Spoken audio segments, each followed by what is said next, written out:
ఈరోజు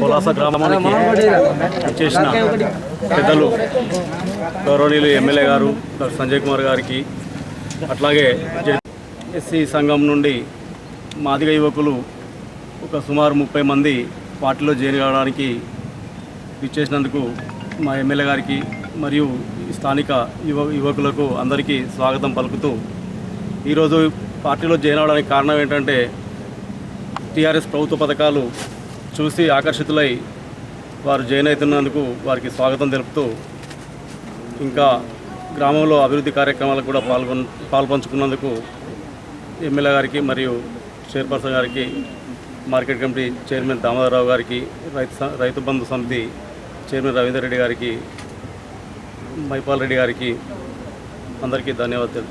thank you.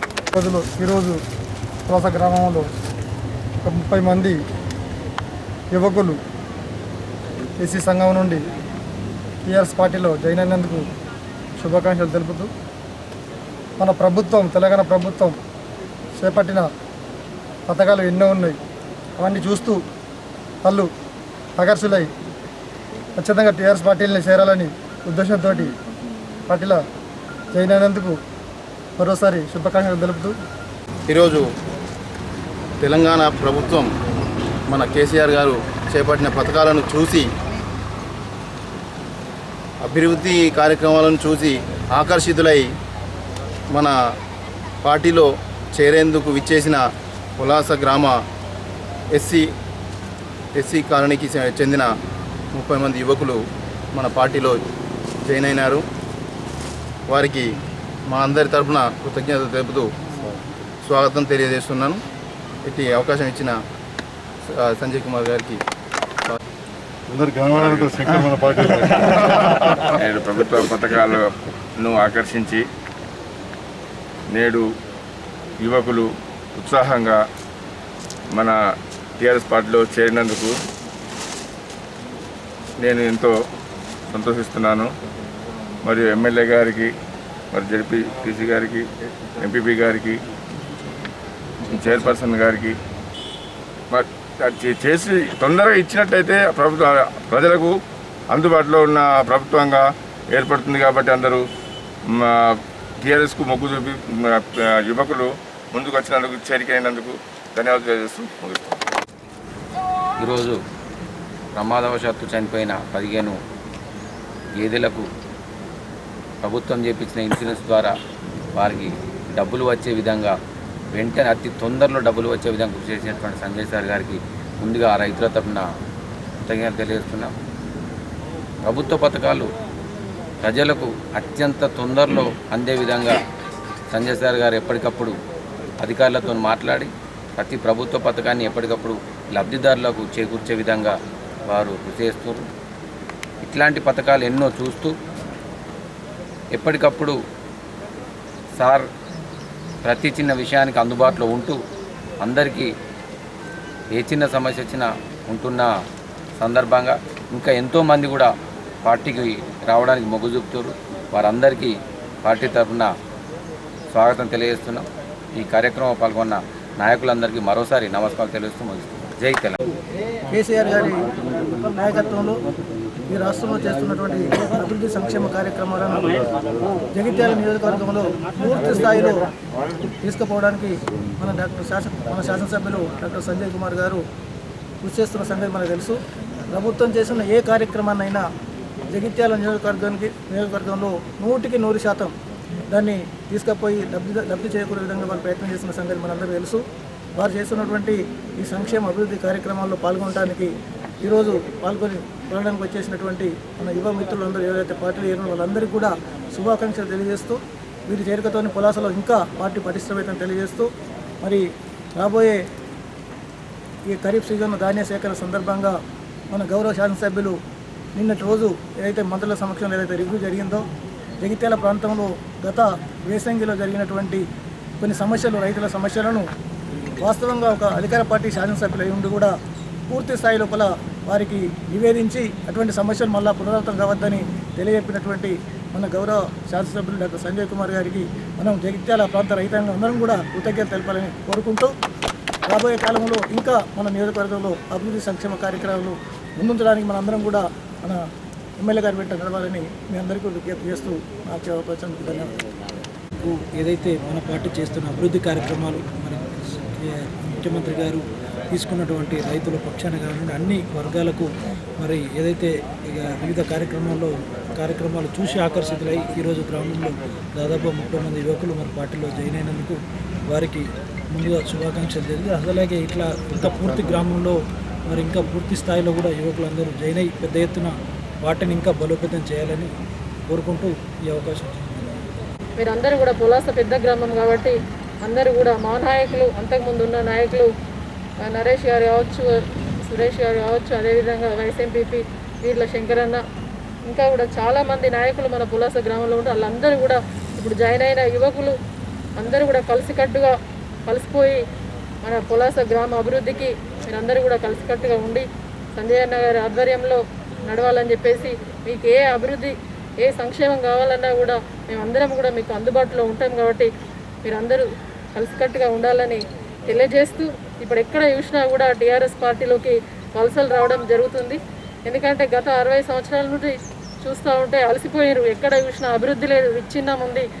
పార్టీలు కక్షలు అభివృద్ధికి తావు లేకుండా అధికారం ఉన్న వాళ్ళు మాత్రమే అక్కడ వాళ్ళ పంత సాగించుకోవడానికి జరుగుతుంది. కానీ పులాస గ్రామం అనేది అభివృద్ధి జరుగుతలేదు. కాబట్టి టీఆర్ఎస్ ప్రభుత్వం మన ముఖ్యమంత్రి గారు ఏవైతే ప్రవేశపెడుతుండో సంక్షేమ పథకాలు కావచ్చు, ఇటు కార్యకర్త నుంచి మొదలుకొని పై దాకా కూడా కార్యకర్తలను ఒక ఇంటి కుటుంబ సభ్యుల్లాగా టీఆర్ఎస్ పార్టీ భావిస్తుంది. కాబట్టి దానికి ఆకర్షితులై వచ్చినందుకు మరొకసారి యువకులందరికీ కూడా మా తరపున శుభాకాంక్షలు, స్వాగతం తెలియజేస్తూ జై తెలంగాణ. నియోజకవర్గంలోని అతిపెద్ద గ్రామాలలో ఒకటైన పులాస గ్రామంలో ఈరోజు మాదిగ సంఘ యువకులు టీఆర్ఎస్ పార్టీలో చేరుతున్న సందర్భంలో ఈ కార్యక్రమంలో నా పార్టీలో చేరినందుకు అందరికీ కూడా స్వాగతం సుస్వాగతం తెలియజేస్తున్నాను. అదేవిధంగా ఇక్కడ జరిగిన మాదిగ సంఘ భవన బ్యాలెన్స్ వర్క్ భూమి పూజ కార్యక్రమానికి కూడా మమ్మల్ని ఆహ్వానించినందుకు వారికి ధన్యవాదాలు. జగిత్యాల నియోజకవర్గంలో టీఆర్ఎస్ పార్టీ మొదటి నుంచి కూడా ఒడిదొడుకులు ఎదుర్కొన్న సందర్భంలో పులాసలో మాత్రం అప్పుడు 2014లో మన ఆనాటి సర్పంచ్ గారు కానీ ఇప్పటి వైఎస్పీపీ గారు కానీ మిగతా రైతు నాయకులు ఉన్నారు, శంకర్, సురేష్, వీళ్ళందరూ కూడా ముందుకొచ్చి మేము ఉన్నామంటూ ఆనాడు నాకు ధైర్యం చెప్పిన రోజులు మేము చూసినాం. ఇక్కడ మా జలీల్పై వీళ్ళంతా ధైర్యంగా అసలు నియోజకవర్గ స్థాయిలో ఒక గ్రామ స్థాయిలో పార్టీ ఆఫీస్ అంటూ పెట్టినట్టు నిజంగా చెప్పాలంటే పులాస గ్రామం.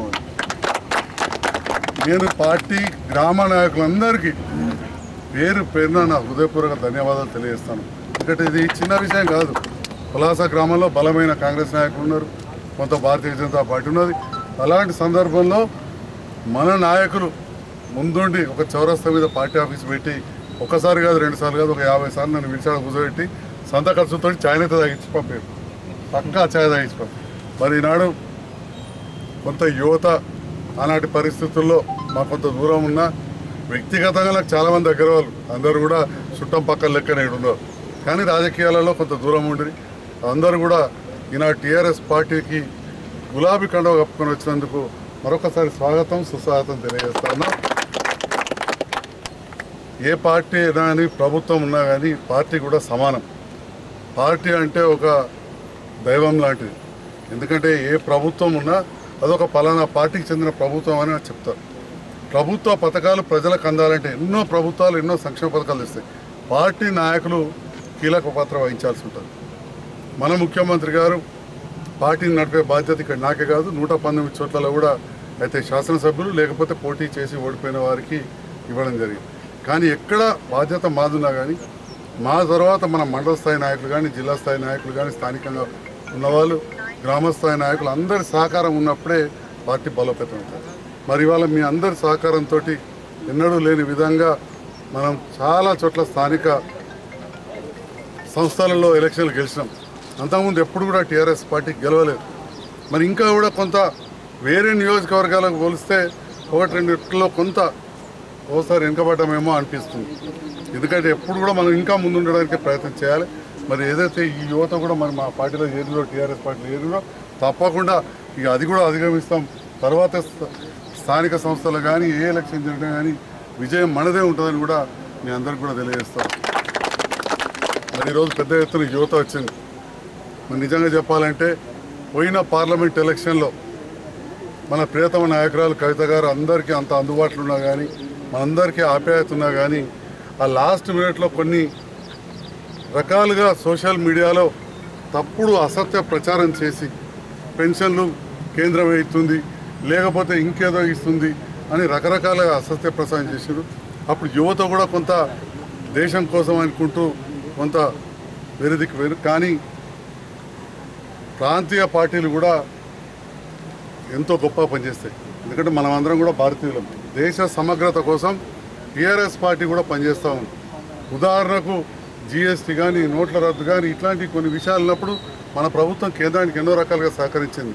రాష్ట్రపతి ఎలక్షన్ కానీ ఉపరాష్ట్రపతి ఎలక్షన్ కానీ ఇవన్నిటి కూడా సహకరించింది. ఎందుకంటే దేశం కూడా సమగ్రంగా ఉండాలని, ఎక్కడ కూడా మనం ఏదో దేశం నుంచి పక్కకు పోతాం అంటోళ్ళం కాదు. కాబట్టి ఇవాళ సోషల్ మీడియాలో మరి యువత ఏదైతే చేరిందో వాళ్ళందరూ కూడా మన పార్టీ చేస్తున్న కార్యక్రమాలు ప్రజలకు తెలియాలి. మీ అమ్మమ్మలు నానమ్మలకు ఇవాళ పెన్షన్లు వస్తున్నాయి, తల్లిదండ్రులకు వస్తున్నాయి, బీడీ కార్మికులకు వస్తున్నాయి. బీడీ కార్మికులకు ఇచ్చేదాంట్లోనైతే ₹1 కూడా కేంద్రానికి లేదు. ₹1 కూడా దేశంలో ఎక్కడిస్తలేదు. అదేవిధంగా వృద్ధులు, వితంతువులు, అదేవిధంగా వికలాంగులకు ఇచ్చే వాటిలో వాళ్ళ షేరు ₹100కి మాత్రమే ఉన్నాయని చెప్పి నేను తెలియజేస్తున్నా. ఇది గట్టిగా ధైర్యంగా చెప్పచ్చు. ఎందుకంటే అసెంబ్లీ సాక్షిగా ఈ పెన్షన్లు ఇచ్చే మంత్రి, పంచాయతీరాజ్ మంత్రి అరటిపండు వలిసినట్టు వలిసి చెప్పిండు. ₹100కి మాత్రమే. 270 కోట్లు కేంద్రం ఇస్తే 11,000 కోట్లు మన తెలంగాణ రాష్ట్ర ప్రభుత్వం ఇస్తుంది. 11,000 కోట్లు. కాబట్టి ఇట్లాంటి అన్నీ కూడా చేస్తున్నాయి.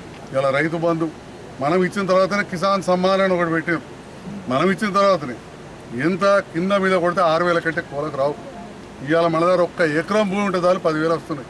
అర్ధ ఎకరం ఉంటే దాటుతాయి. ఒక రైతు చనిపోతే ₹5 లక్షలు ఇస్తున్నాం.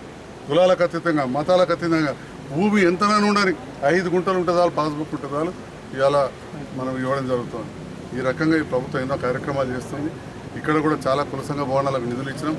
ఆ పెద్ద ఆడకట్టు, పైన ఆడకట్టు మాదిగ సంఘ భవనాన్ని కూడా ఇవ్వడం జరిగింది. మరి ఇక్కడ అప్పుడు మనం మొదలుపెట్టలేదు. తప్పకుండా ఇక్కడ సంఘ భవనాన్ని కూడా నిధులు ఇచ్చే ఆలోచన చేస్తామని చెప్పి కూడా మీ అందరికీ తెలియజేస్తూ మిమ్మల్ని ఆహ్వానించినందుకు మరొకసారి స్వాగతం. జై తెలంగాణ.